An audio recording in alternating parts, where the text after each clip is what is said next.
তারপরে প্রায় আমাদের 30 দিন গ্যাপ রাখতে হলো, এই নতুন বছর প্লাস কিছু শুটিংয়ের। সবসময় তো ইন্টারাপ্ট করা যায় না, এখন একটা শুটিং করতে গেলে প্রায় আধ ঘন্টা 1 ঘন্টা একটা হল্ট হয়। আমি thanks to my all producers, Sujit বাবু এবং প্রডিউসার্স, তো ওনাদের সহযোগিতা ছাড়া এটা কখনোই সম্ভব হতো না।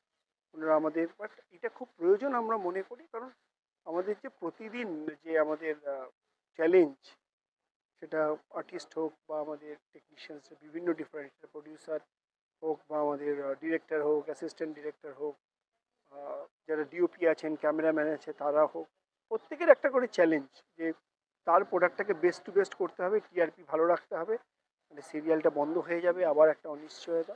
এই যে অনিশ্চয়তা থেকে নিজেদের মুক্ত রাখার জন্য এই চ্যালেঞ্জকে আমাদের অ্যাকসেপ্ট করতে হবে।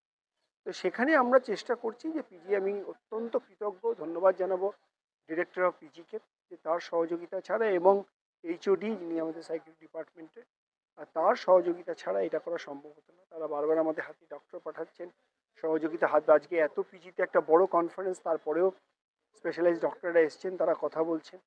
তো একটা টিম তৈরি করে আমরা ফেডারেশন চেষ্টা করছি। এবং আগে আপনাদের কাছে আপনারা অনেকগুলো বলতেন যে প্রডিউসার টেকনিশিয়ানের মধ্যে অনেক ঝগড়া সমস্যা, ভালো ভালো গল্প তৈরি হতো। এখন আর আমরা মনে হয় আমরা সবাই একসঙ্গে আমরা কাজ করছি। আমরা চাই ইন্ডাস্ট্রিটা বড় হোক, ইন্ডাস্ট্রিটা এগিয়ে চলুক এবং টলিউড আবার তার নিজের জায়গায় ফিরে আসুক। হ্যাঁ, এবার যদি আপনি সেকেন্ড ফেজ বলেন, তার সঙ্গে আমরা প্রত্যেকটা স্টুডিও করছি। আমরা অলরেডি 3টে স্টুডিও ভিজিট করেছি, ইন্দ্রপুরী স্টুডিও, ভরতলক্ষ্মী এবং NT1। আমি যতটুকু পার্সোনালি এবং আমাদের যা রিপোর্ট, তার মধ্যে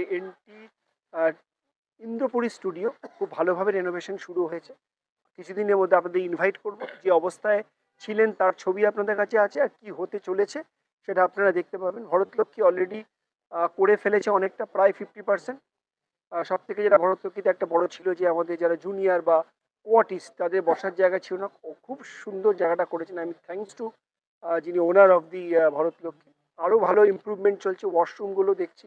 আমরা যেগুলো বিশেষ করে ফোকাস করছি সে হচ্ছে আমাদের হাইজিনের ব্যাপারটা, যেমন ওয়াশরুম, আমাদের খাওয়ার ক্যান্টিন, খাওয়ার ফুড যেগুলো আছে সেগুলো, এগুলো সহ যে আরও যে আমাদের পরিবেশ, অর্থাৎ এই যে চারিদিকে ময়লা পড়ে আছে, নোংরা, প্লাস সিকিউরিটি অ্যান্ড সেফটি। অর্থাৎ যে আমি দেখলেন আপনারা ক্যামেরায় পেয়েছেন যে আমরা একটু বকাবকি করছিলাম আমাদের নিজেদের লোক, যে একটা বাথরুমের জায়গায় কিছু বেড়া রেখে দিয়েছে বা কিছু কাঠের জিনিস রেখে দিয়েছে, যেখান থেকে যখন তখন ফায়ার হতে পারে, দুর্ঘটনা ঘটতে পারে।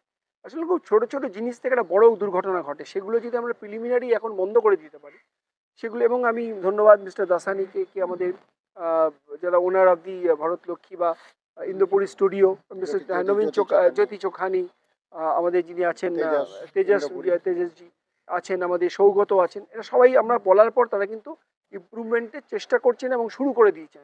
এটাই আমাদের কাছে সব থেকে বড় ভালো লাগছে, যে তারা বুঝতে পারছেন বা তারা উপলব্ধি করতে পারছেন যে এগুলো প্রয়োজন আছে। মিস্টার অমিতাভ দাসানি নিজে আছেন এখানে, নিজে উনি বলছেন যে কোথায় কিছু অসুবিধা আছে, যদি আমার কোনো ল্যাকুনা থাকে আমি ইমিডিয়েটলি সেগুলো করে দেবো। এই এত একটা টিম গেম হিসেবে যদি আমরা টলিউডে কাজ করি বা টলি ইন্ডাস্ট্রিতে কাজ করি, আমার মনে হয় কোনো অসুবিধা। ভরতদার